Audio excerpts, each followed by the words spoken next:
Ashley. I'm one of the high school leaders here at Crossroads. I have been coming to the church for just over a year and will be going into my third semester with my community group.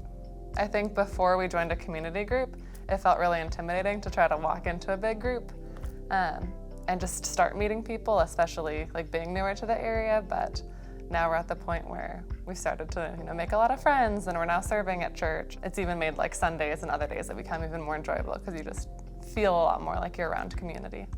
We are the youngest in our community group by a couple decades, but it's actually been great. We have a good stretch of ages from us in our late 30s to people with grandkids, and it's just so fun to see all the different phases of life in between. So whether we're struggling with something with our families or with work, you've got a lot of life experience in the room to just give advice and input, and honestly, just have a lot of laughs. I'm not someone who I feel like can walk into a really big room and make friends. I really struggle when there's a crowd of, kind of assuming everybody else knows each other and kind of standing off to the side. And so when we decided that we really wanted to make Crossroads our home, I knew that I needed to find a way to get connected and really feel like I was joining in with the church and building those relationships.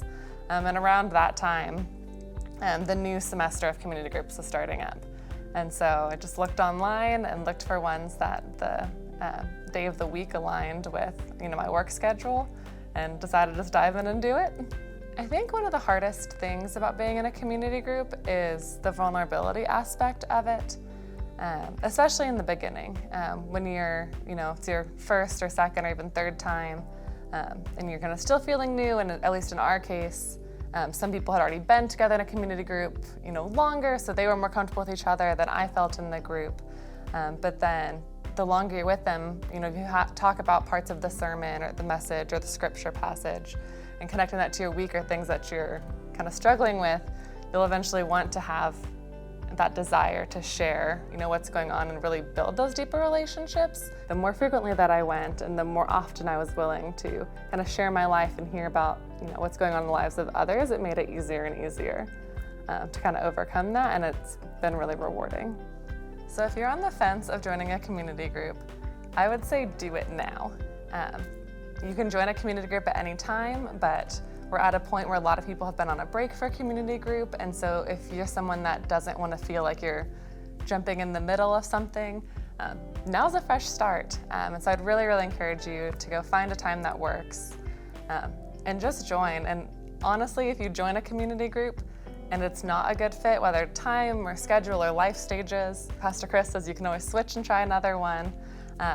Though I would encourage you as well to join a community group with lots of different age ranges. I'm in one that has a pretty diverse group, and while when we first joined it, it was one of those things of like, oh, no one here is exactly in the same spot as me. I'm glad that I stuck it out because I've learned so much from those in the group.